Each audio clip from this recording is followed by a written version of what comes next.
Empowering minds and shaping futures, Lakshmi Narayana Arts and Science College, Mayanur offers top-notch education, experienced faculty, modern facilities and a vibrant campus life.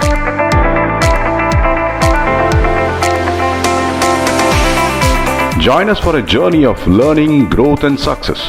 Admissions open, Lakshmi Narayana Arts and Science College, Mayanur.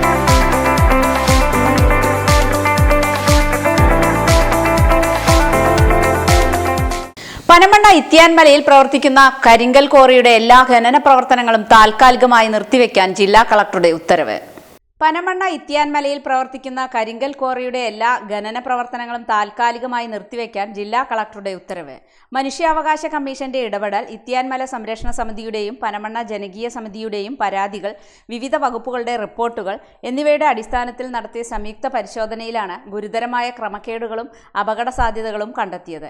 ഖനന പ്രവർത്തനത്തെ തുടർന്ന് മേൽമണ്ണ് വ്യാപകമായി ഇളകിയതിനാൽ ശക്തമായ മഴയുടെ സാഹചര്യത്തിൽ മണ്ണിടിച്ചിലും ഉരുൾപൊട്ടലും ഉണ്ടാകാൻ സാധ്യതയുണ്ടെന്നും ക്വാറി സ്ഫോടനങ്ങളുടെ ആഘാതത്തിൽ സമീപവാസിയുടെ വീടിന്റെ ചുമരുകളിൽ വിള്ളലുകൾ രൂപപ്പെട്ടതായും പരിശോധനയിൽ കണ്ടെത്തി. ക്വാറി പ്രവർത്തനം ആരംഭിച്ചതിനു ശേഷം സമീപ പ്രദേശങ്ങളിലെ കിണറുകളിൽ ജലലഭ്യത ഗണ്യമായി കുറഞ്ഞതായും ഭൂഗർഭ ജലഘടനയിൽ വ്യതിയാനം സംഭവിച്ചിരിക്കാമെന്ന ആശങ്കയും റിപ്പോർട്ടിൽ ചൂണ്ടിക്കാട്ടുന്നു. പരിസ്ഥിതി അനുമതിയിലെ വ്യവസ്ഥകൾ പൂർണ്ണമായി പാലിച്ചിട്ടില്ലെന്നും garland drain, silt trap, silt pond, dyke wall തുടങ്ങിയ നിർബന്ധമായ സംരക്ഷണ സംവിധാനങ്ങൾ സജ്ജമാക്കാത്തതിനാൽ മഴവെള്ളത്തോടൊപ്പം മണ്ണും ഖനനാവശിഷ്ടങ്ങളും സമീപ കാർഷിക ഭൂമികളിലേക്കും പൊതുവഴികളിലേക്കും ഒഴുകിപ്പോകുന്ന സാഹചര്യമുണ്ടെന്നും കേരള സംസ്ഥാന മലിനീകരണ നിയന്ത്രണ ബോർഡ് റിപ്പോർട്ട് ചെയ്തിട്ടുണ്ട്.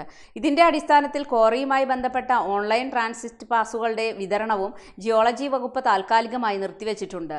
പൊതുജനങ്ങളുടെ ജീവനും സ്വത്തിനും കാർഷിക മേഖലയ്ക്കും പരിസ്ഥിതിക്കും ഗുരുതരമായ ഭീഷണി നിലനിൽക്കുന്ന സാഹചര്യത്തിൽ സ്റ്റേറ്റ് എൻവയോൺമെന്റൽ ഇമ്പാക്ട് അസസ്മെന്റ് അതോറിറ്റിയുടെ പാരിസ്ഥിതിക ആഘാത പഠന റിപ്പോർട്ട് ലഭിക്കുന്നതുവരെ ദുരന്ത നിവാരണ നിയമപ്രകാരമുള്ള അധികാരങ്ങൾ വിനിയോഗിച്ചാണ് ക്വാറിയുടെ പ്രവർത്തനം താൽക്കാലികമായി നിരോധിച്ചതെന്നും തുടർ നടപടികൾ സ്വീകരിക്കാൻ ജില്ലാ ജിയോളജിസ്റ്റിനെ ചുമതലപ്പെടുത്തിയതായും ഉത്തരവിൽ വ്യക്തമാക്കുന്നുണ്ട്.